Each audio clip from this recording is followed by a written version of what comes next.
welcome back to the channel. It's the beginning of the month. The beginning of the month means mead. Now, I did do a mead the other day where I made a homemade thing out of a water bottle, but that wasn't a mead that I was expecting to do.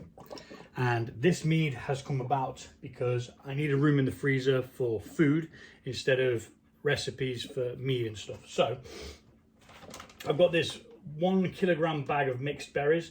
It's got strawberries, blackberries, red currants and black currants in. Now I used this for my winter warmer, which is a summer berries and chilli mead.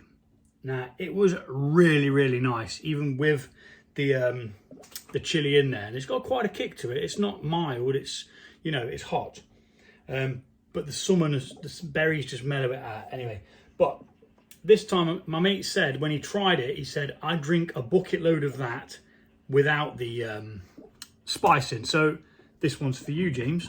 There's going to be no spice in this one, although I might experiment later on in secondary with something that I've got planned, but we'll have to wait and see for that. So we are using 1,514 grams of honey, but that's because I've got this, which is the normal honey I use, the random organic one, which I was going to use for a video. Same as this, I bought this cheap one for a video, and I'm still going to do the video, but I'm just going to buy the honeys again, and some Tesco's clear honey, which is their cheapest honey they do, other than the Stockwell one. Now these, I believe, are blended honeys. I don't think they're like 100% blend of non-EU honey. It's just packed in the UK, and this says the same, I believe. A blend of non-EU honey. Not that it really matters where it comes from.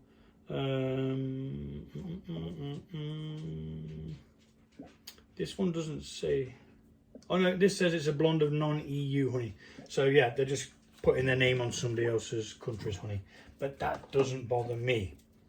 So, first things first is we get the honey in.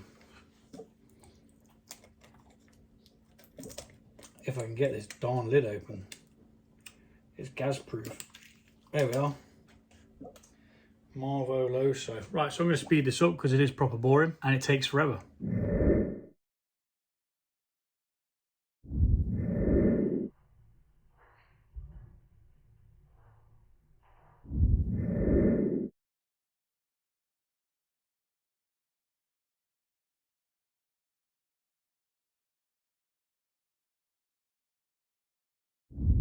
Okay, so if you was to measure that in milliliters, it was 1,000 milliliters, which is 1 litre of honey, if you wanted to work it like that. We've drained the rest of the honey out with hot water. I put a glove on because it's boiling hot water, and the glass and the plastic, it does get hot. But always remember to release the pressure. Shake it once, release the pressure, shake it again, release the pressure. After that, shaking it should be done. You shouldn't need to keep doing it. So what I'm going to do now is I'm going to add a little bit of water to this and then get it mixed in. Ta-da! Water.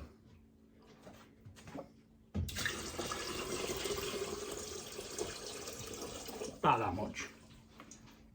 Which is, put it up to 2.5 litres, and it's literally only so that as we mix this honey, it's got something to mix it into, or there's something called a saturation rate, where a certain volume of water can't actually dissolve another layer, sorry, not layer, any more of the sugars, the honey. So there's only a certain amount of sugars that can dissolve into water. After that, it reaches its saturation rate and then it can't dissolve anymore.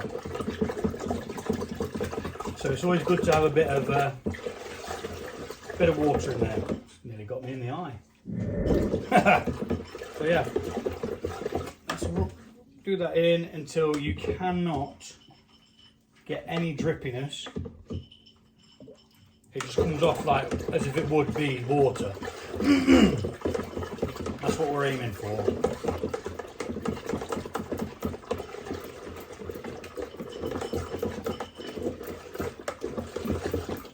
and we're also oxygenating at the same time.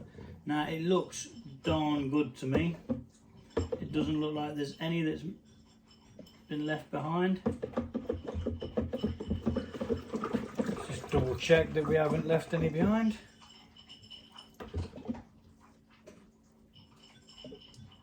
No, it looks good. Right, we're going to mix more anyway. So into this, right, so I'm doing this in a bucket over here because the fruits will make you lose some of your quantity. So what I'm going to do is I'm going to build this up to the amount that I want, which is 4.5 litres for a gallon batch. Then I'm going to add the fruit to that. So hopefully I get at least 4, because I don't know why, but you always seem to lose some with your fruits. Dried fruits are the worst because obviously they absorb the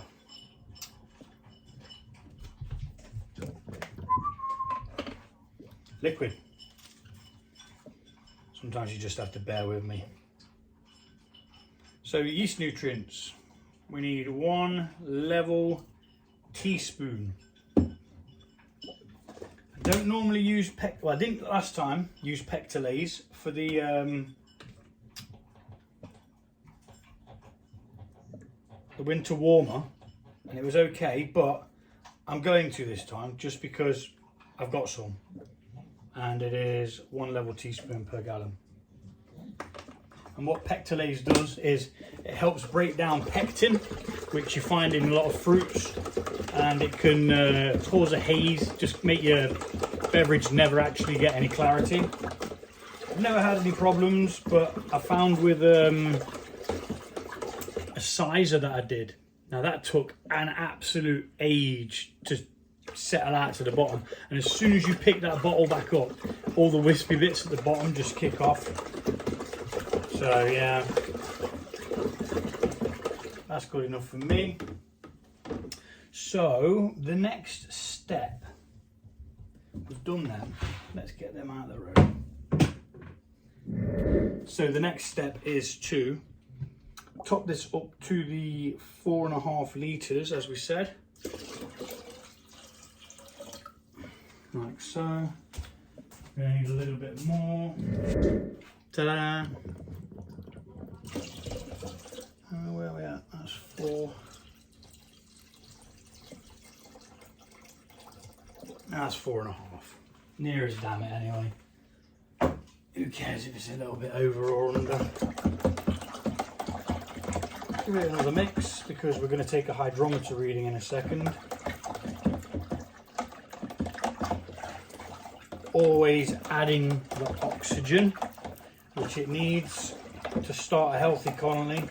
You'll get your yeast activating a lot quicker if you use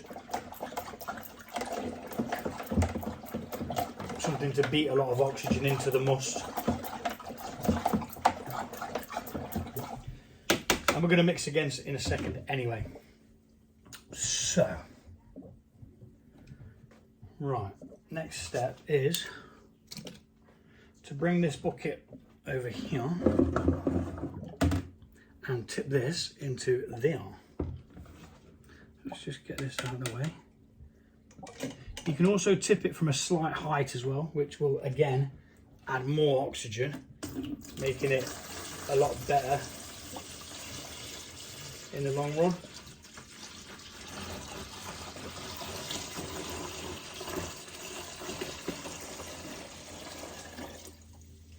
And there we go, there's absolutely nothing left in there. Maybe a couple of the granules from the yeast nutrients, but I'd say 98% of it has been dissolved in there. So I know that there's a lot of headroom in this, but I don't plan to open this at all until it is finished fermenting, or until I deem it's finished fermenting. Normally around the 7 to 10 days mark, I'll open it, have a look. If normally when I open it at 7 days, it's still not finished, so I always wait another 3, and then most of the time it's gone past where I wanted it, but you just deal with it. So, in with the fruits now, which are then going to obviously boost the thing. And if you put this into a demijohn with the fruits, you wouldn't have as much liquid in there. I do recommend using a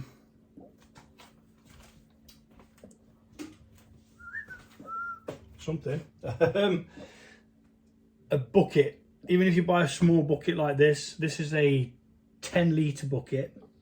Even if you buy a 10-litre bucket, you're better off with having the extra space for the berries and whatnot to do whatever they want to do, move around and juice up and stuff. So this has been obviously frozen because it's from a supermarket, then thawed out and squished. What the freezing of it does is it breaks down the cell walls and it allows it to be fermented a lot easier. Now we did have a bit of juice dripped out into there, but the bowl wasn't sterilized, so I'm not really gonna risk it for a biscuit. But we do want that last berry that's in there.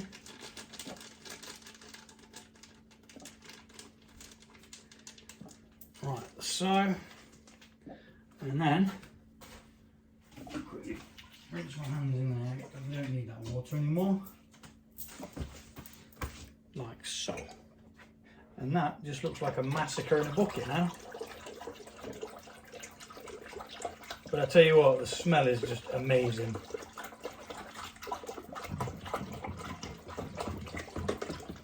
See, now what we do is, because it's all been smushed down, a lot of the sugars are going to go into this must. Pardon me.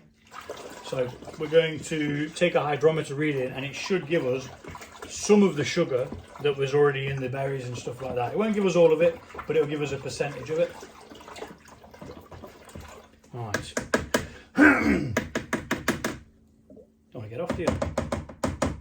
Get off! Right, no, I'm coming out. There you go. Get in. Do what you're supposed to do. Damn it. Right.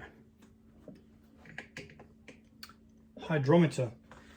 So with temperature, we are currently at between 22 and 24, which is perfect for pitching the yeast. I made a conscious effort not to use any hot water in the beginning, other than what I was putting in here, because I always do meads too hot and then I have to cool them down. Not using that start water in there to begin has made the big difference. So yep, happy days. Just took a bit more stirring. Now I really do need a new turkey baster because it is damaged. Yeah, might see if my mate's still got one from when he used to brew. He gave up and stopped brewing, so I got a lot of his equipment on top of my own equipment, which I already had, which was nice.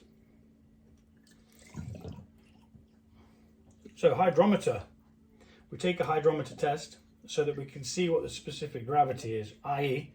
how much sugar is knocking around in this liquid. I had a bit of a chunk in it then, crikey me. Woo-wee! So it's not as high as I expected it to be, considering the amount of sugar, honey that I put in, which makes me wonder, has all the honey been stirred in?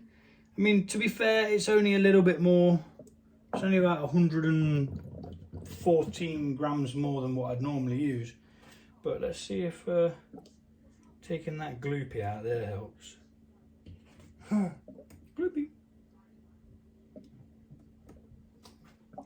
Give it a good old spin. No, it's not made a blind bit of difference, which means maybe we haven't stirred all the honey in. Let's put it back in. Although there didn't seem to be anything left, so the chances are that I have. And I'm just being an idiot, wondering where all that sugar is. Although, interestingly, this is 81 grams of carbohydrates, of which sugars. This is 81 grams carbohydrate, of which sugars. But this is 76, the organic one. So that might be where the difference is, because the bulk of it is that. I'm going to use half a packet of Mangrove Jack's M05, which is their mead yeast. I've used it for ages, probably since the start of brewing, because I was accustomed to using a lot of Mangrove Jack stuff anyway, because I use their brewing kits, their liquid malt kits. Right, so about half a handful of raisins for tannins.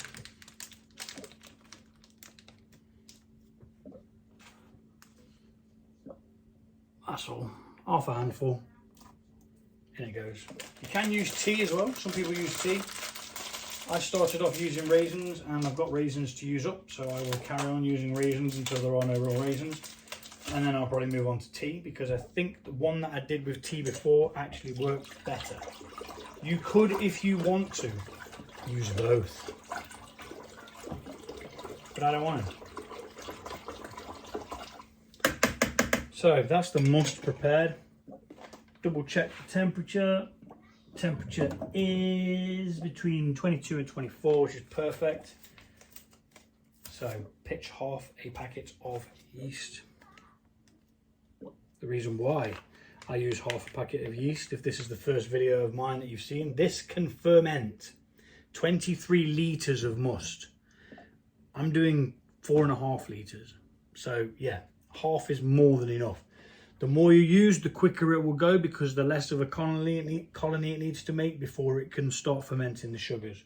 But it is a bit excessive to use more than you need, in my opinion, when you could get a double batch out of one packet. Why wouldn't you? And I forgot to take a picture of it before the yeast went in. Damn, son. There we are. That's about half a pack, give or take. I'm gonna nip. Oh, it's all falling out. It's all falling out. The yeast is escaping. Get in there. Right, so you can see the yeast like fanning out and doing its little thing. It's like, yay! Mix it in good, and make sure all that yeast is nice and wet and happy. So oxygenating again before we put the lid on and leave it.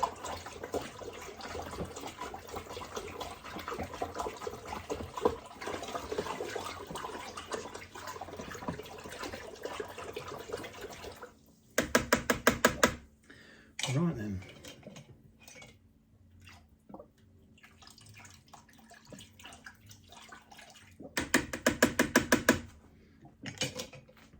Looks good.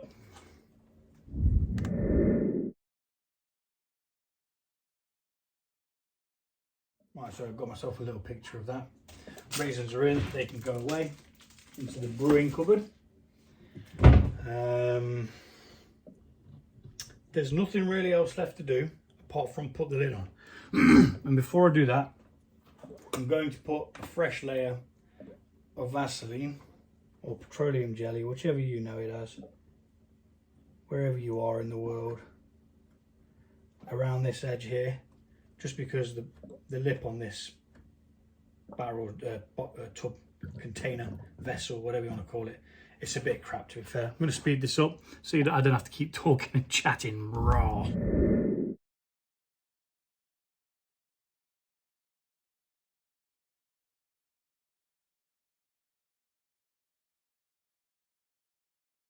Okay, so that just adds an extra layer of protection for your beverage. Let's turn this around so I can see the temperature, so I know whether I need to move it around or anything. Yeah, so as I was saying, it provides an extra layer of protection, just to make sure that nothing's escaping out of the thing, and you'll be able to see the fermentation better through your airlock. Now, some people don't use airlocks. I don't know why. I don't know what possesses them not to, but I personally wouldn't be without one. So, there you have it. This is the, I'm just going to call it the summer mead.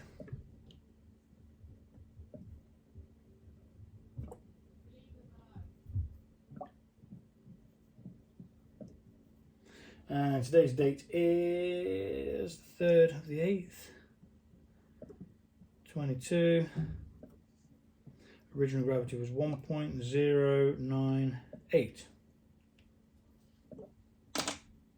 which isn't all that high, but a lot of the sugars are in the berries as well. So within 12 hours this will start bubbling, if not sooner. And yeah, that's the end of the video. Soon enough we'll have a gallon batch of some Summer Berry mead, which is a melomel really, isn't it, because it's a load of berries. And then yeah, thanks for watching, take it easy.